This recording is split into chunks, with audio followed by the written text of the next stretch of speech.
Balai diplomatique aux affaires étrangères, l'envoyé spécial des Nations Unies pour la région des Grands Lacs a discuté avec la ministre d'État en charge des affaires étrangères sur la pacification et la sécurité dans la région. La deuxième audience était accordée aux ambassadeurs du Maroc et de la France venus remettre officiellement à Marie Toumba Zenza une invitation de la République démocratique du Congo pour sa participation à la deuxième conférence sur la paix qui sera organisée au Maroc en avril prochain.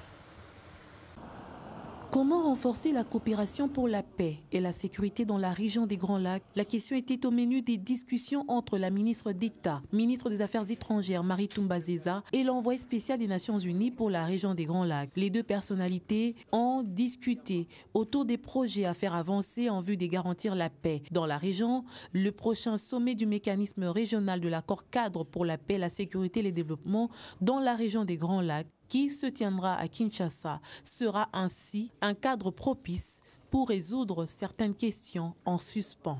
J'ai tenu à féliciter Madame la ministre et le gouvernement congolais pour tous les efforts que vous avez déployés, consacrés au cours de l'année dernière pour faire avancer tous les dossiers en ce qui concerne la paix et la sécurité et surtout la coopération pour le développement dans la région des Grands Lacs.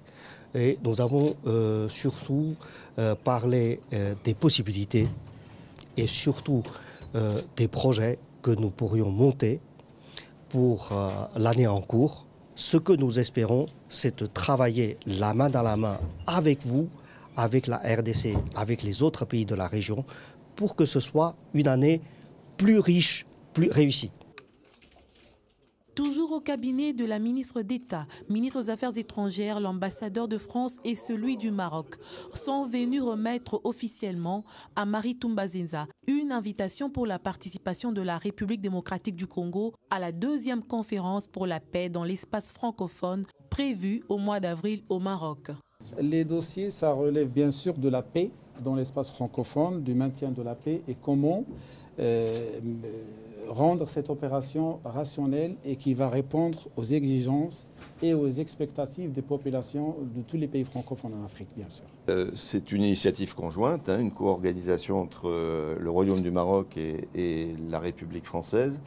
Ce que nous voulons avant tout, c'est que cette spécificité de la francophonie ou de l'environnement francophone sur les problématiques de paix et de maintien de la paix soit bien prise en compte.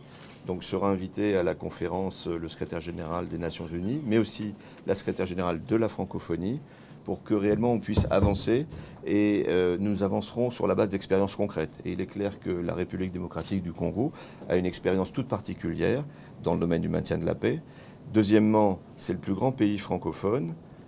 Troisièmement, elle a, avec les nouveaux dirigeants de la RDC, sur la base de l'expérience, de nouvelles ambitions. Le Maroc et la France comptent beaucoup sur la participation au très haut niveau de la République démocratique du Congo à cette conférence sur la paix.